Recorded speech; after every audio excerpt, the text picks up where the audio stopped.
Welcome back to the Piney Woods Homestead, y'all. Today I'm going to work on that chicken coop just a little bit more first thing and get a couple of boards installed around the bottom, a little bit more predator control, and then we'll get those golden friars moved out to their chicken coop a little bit later today. Got several things to do. I need to get on this not the boar hut. I need to get onto the farrowing barn and get a few more things done on that. I really want to get that thing knocked out so I can move on. We've got rain coming tomorrow. At least that's the forecast for the next couple of days, a good chance. So I really want to hook to the cultivator, cultivate the garden if it's dry enough. It holds good moisture down there in that bottom. So I'm gonna see if I can cultivate today. Let's see what else. I'd like to bush hog. I don't think I'll get to that. I need to do some of that. I don't know, we just got a lot of things to do around here today. That's part of it, y'all. Oh, and last night, Kyla was named president of the FFA for her local chapter at school. So that's pretty cool. Not only does she have an officer position now in her region, but she's also going to be the president for next school year, for her senior year. So we're excited about that and what the Lord has done for her and what we hope is going to be a mighty blessed future because of it. Y'all, thanks for stopping in. Let's get to a little bit of work.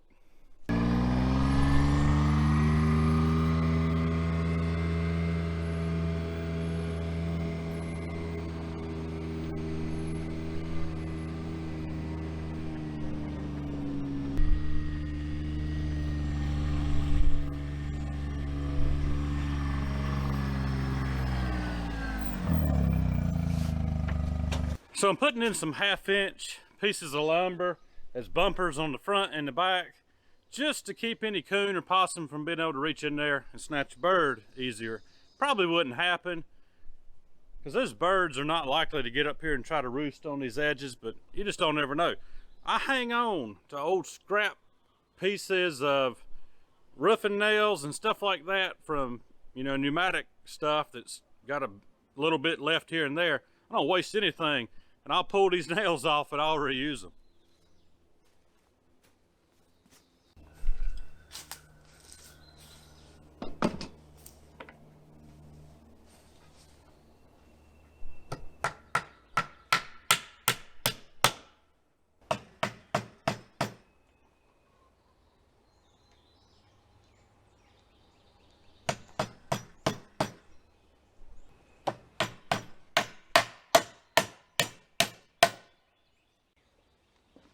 It ain't much, y'all, but it's just a little more protection from these birds down in here.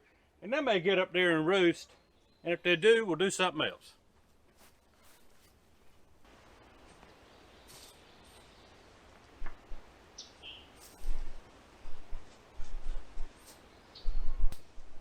All right, everything is ready to go for these golden friar chicks. We'll get them in here later today once it warms up a little bit. They didn't even sleep under their heat lamp last night. They're fully feathered, 3 weeks old, look great, so they should be ready for this thing. We'll see how these bumpers work out that I put in. Hopefully we won't have any issues with that, but we'll see. We'll change it if we need to.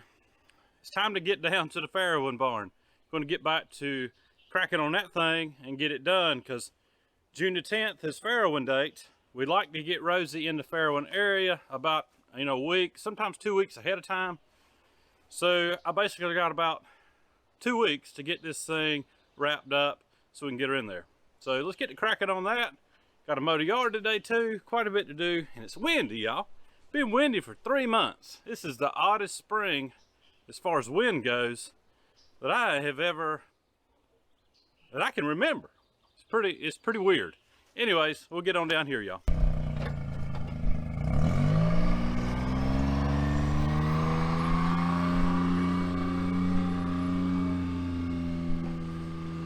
So I gotta dig one more hole. I thought I was gonna get away with just digging the one, but it's no big deal. I'm gonna put the other half of this 6x6 down 39 inches from this one so I can get my old gate reinstalled. And 39 inches was the opening that I had for that gate. So I've got everything measured up and get this hole dug.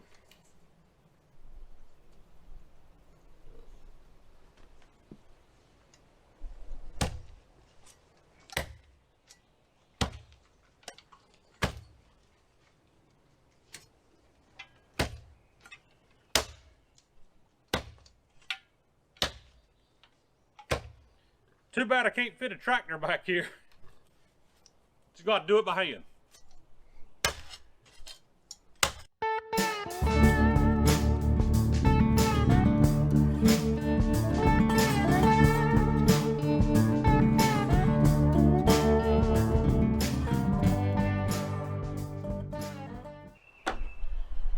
So I'm doing this just a little bit unorthodox, just so I can get a decent height. So if I ever have to come in and out, me being so tall, I'm not stooped so far.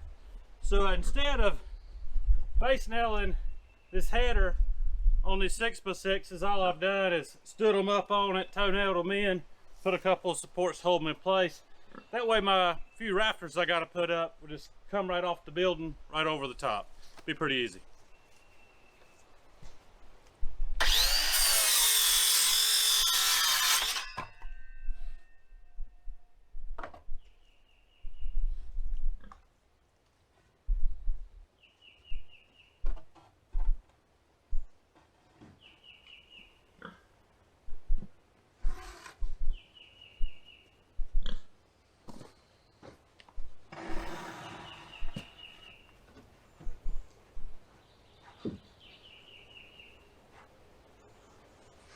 This is really a simple job once you get going at it.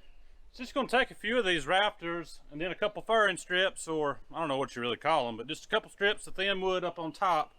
And then our metal that I've got down here in the woods, been waiting on this for about a year for me to get to it. We'll sheathe it. And that's all there is to it. Just putting the roof on it, wall it up, hang the gates. So I'll wrap this thing up here in a couple of days, but I'm going to work on it a little bit now until dinner time. Then I'll take a break for some lunch, and then I think it's time to do some cultivating in the garden if it's dry enough.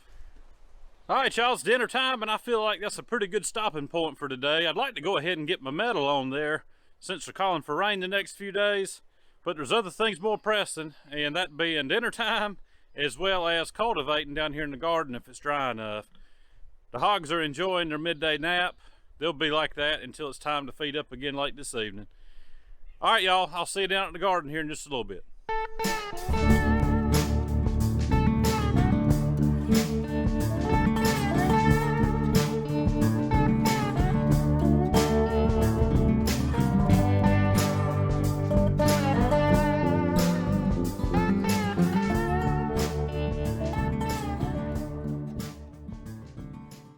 Y'all, it hurts thinning that corn like that, but you got to do it. If you don't do it, they'll crowd up too close together. They fight for nutrient and for water.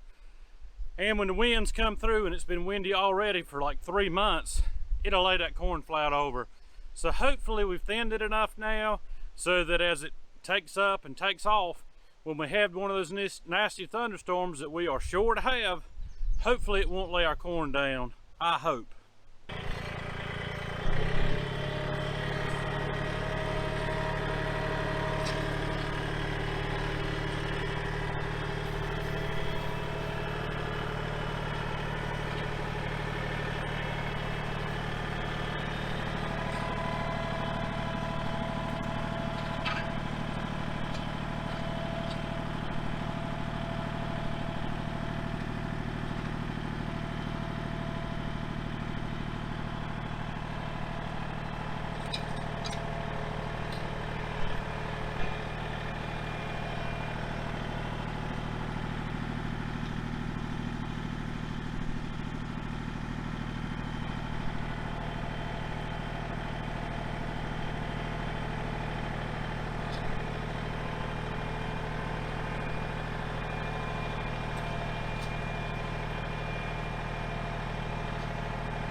Y'all, the reason you come in here and cultivate is just to break up that top layer of dirt so that when it does rain, that water can soak down in around the corn plants.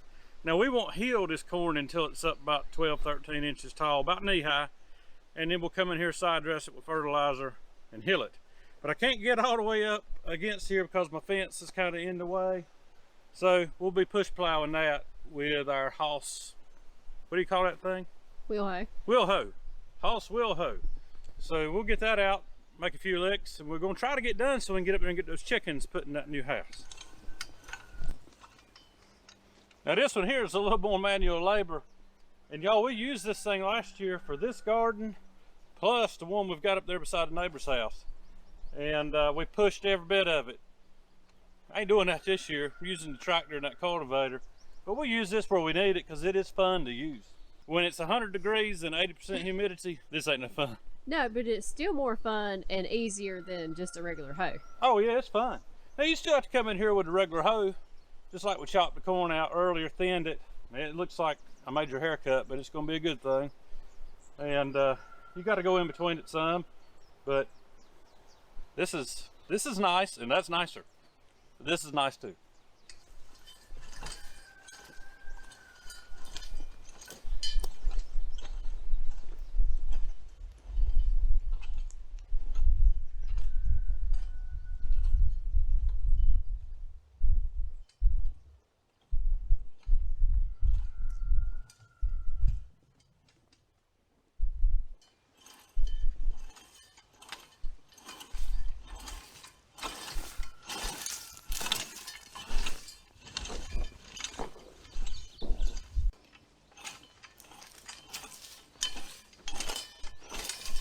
If this row over here makes anything, I'll be surprised up against these trees like this. You got a little close to the fence there. Yeah.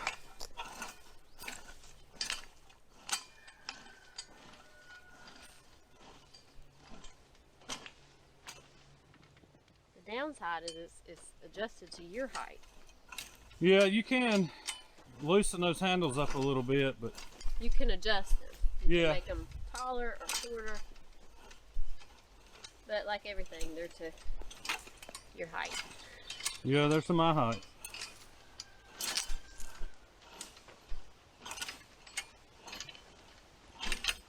But that thing works really good. Keeps you from getting compaction out here. Just keeps that soil loosened up.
Golden fryers, everybody. Hold on.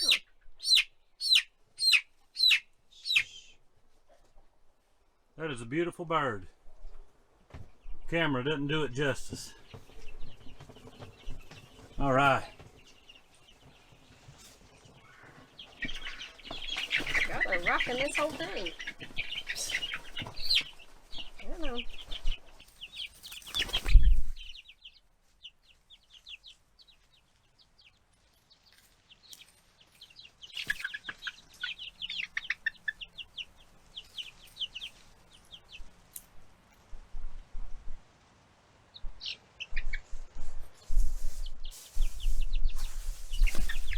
So we learned that these golden friars are extremely athletic, and we had to come back inside here and add some more boards because these little guys were flying and jumping up to the tip top and getting down behind the cattle panel and in between the chicken wire. But we got them squared away now where they can't do that. Even put it on the front door here. Boards down at the bottom. I believe they're good to go now. All right, y'all, we're gonna end it right here for the day. This has pretty much been a day in the life because y'all started out with me down at, well, see, right here where we're ending. We started here this morning. Then we went to the farrowing barn, worked on that. Then we went to the garden, worked on that. The only thing y'all missed was lunch and my hour nap. And it's a good thing that I pre-cooked stuff for supper. Yes, she's got... Because we still have to feed up. So. Yeah, we still got to feed the pigs. Samson's been over there hollering and screaming. He sounds like a 2-stroke motor. So we're going to go put water on the gator and get this job finished for the day. Guys, hit the old thumbs up for us. That helps out a whole lot. Subscribe if you hadn't, and if you have, y'all, we do appreciate it, and we mean it. We'll see you on the next video. Y'all have a good one.